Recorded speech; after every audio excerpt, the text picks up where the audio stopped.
प्राचीन भारत के गौरवशाली इतिहास में जब हम झांकते हैं तो हमें जैन आचार्यों और महान जैन वैद्यों की वह परंपरा दिखाई देती है जहां जीवन को केवल दवाओं के भरोसे नहीं बल्कि संयम, साधना और प्रकृति के अटूट तालमेल से जिया जाता था।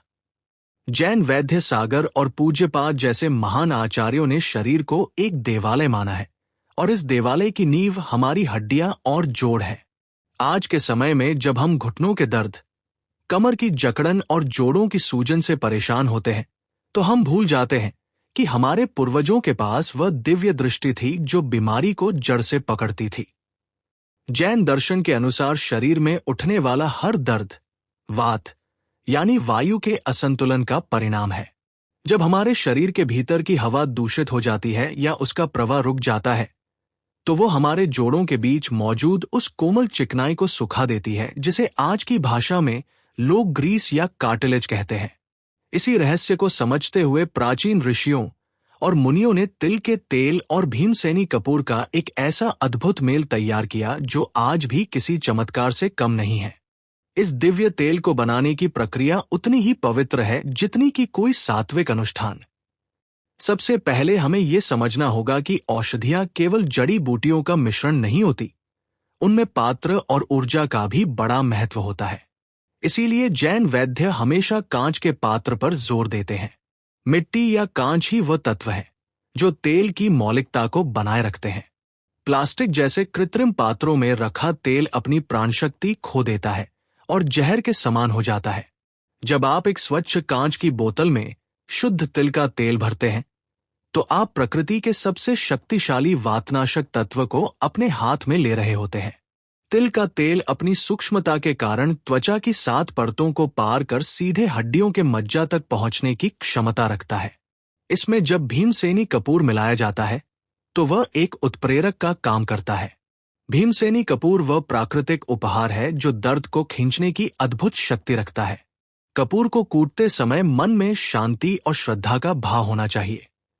जब कपूर का बारीक चूर्ण तिल के तेल में समा जाता है तो वह एक ऐसी औषधि बन जाता है जो बंद नसों को खोलने और सूखे हुए जोड़ों में फिर से जान फूंकने का काम करती है। लेकिन इस तेल की असली शक्ति जागृत होती है सूर्यपाक विधि से। जैन आचार्य सूर्य को जगत की आत्मा और ऊर्जा का सबसे बड़ा स्रोत मानते हैं।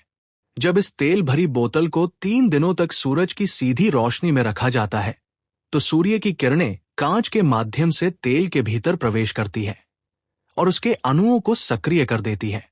ये तेल सूर्य की गर्मी को अपने भीतर सोख लेता है जो मालिश के दौरान हमारे शरीर की हड्डियों में उतरकर जमे हुए वात को पिघला देती है। मालिश करते समय भी हमें अहिंसक और कोमल होना चाहिए। जोड़ों पर कभी भी जोर से दबाव नहीं डालना चाहिए क्योंकि जोड़ हमारे शरीर के सबसे संवेदनशील हिस्से हैं। हथेलियों के घर्षण से पैदा हुई गर्मी और इस सिद्ध तेल का मिलन जब घुटनों या कमर पर होता है तो वह रक्त के संचार को तेज कर देता है और रुकी हुई वायु को बाहर निकाल देता है। धीरे धीरे जोड़ों के बीच की वह गद्दी जो सूख चुकी थी फिर से पोषण पाने लगती है और व्यक्ति खुद को हल्का महसूस करने लगता है।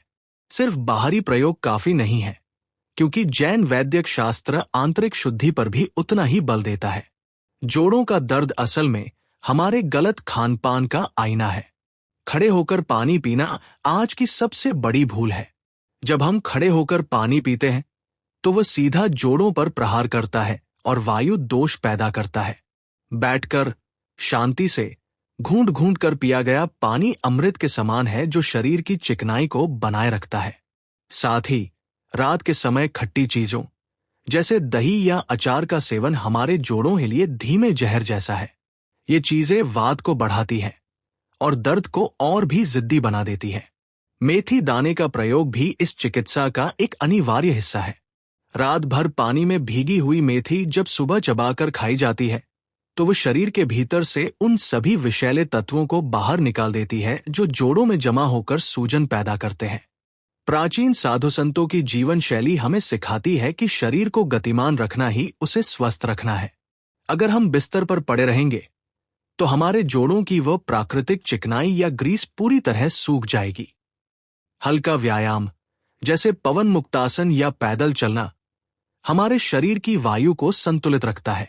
जब हम इस जादुई तेल की मालिश के साथ साथ सात्विक आहार और सही जीवन शैली को अपनाते हैं तो परिणाम स्थायी होते हैं। ये कोई तात्कालिक आराम देने वाली दवा नहीं है, बल्कि ये एक कायाकल्प करने वाली पद्धति है। श्रद्धा और निरंतरता इस उपचार की दो सबसे बड़ी शर्तें हैं। यदि हम 21 से 40 दिनों तक पूरी निष्ठा के साथ इस नियम का पालन करते हैं तो हम पाएंगे कि हमारे शरीर की वो फुर्ती लौट आई है जो हमने सालों पहले खो दी थी। हमारे पूर्वजों का ये ज्ञान आज भी उतना ही प्रासंगिक है जितना हजारों साल पहले था। ये तेल केवल दर्द की दवा नहीं है, बल्कि ये हमारे शरीर के प्रति प्रेम और सम्मान व्यक्त करने का एक तरीका है। जब हम अपने जोड़ों का ध्यान रखते हैं तो हम असल में अपनी स्वतंत्रता की रक्षा कर रहे होते हैं, क्योंकि चलने फिरने की शक्ति ही जीवन की सबसे बड़ी पूंजी है। अंत में यह समझना आवश्यक है कि स्वास्थ्य एक साधना है। जैसे एक मुनि अपनी तपस्या से कर्मों का क्षय करता है, वैसे ही एक रोगी को अपने संयम से रोगों का क्षय करना चाहिए। ये प्राचीन तेल, सूर्य की शक्ति, मेथी का पोषण और बैठकर पानी पीने का अनुशासन, ये सब मिलकर एक फौलादी शरीर का निर्माण करते हैं। हमारे भीतर ये विश्वास होना चाहिए कि प्रकृति ने हमें वो सब कुछ दिया है जिसकी हमें स्वस्थ रहने के लिए आवश्यकता है।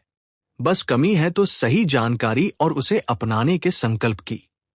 जब आप इस मार्ग पर चलते हैं तो आपके जोड़ों का वो ग्रीस, वो लुब्रिकेशन फिर से बनने लगता है जो उम्र के साथ खत्म मान लिया गया था।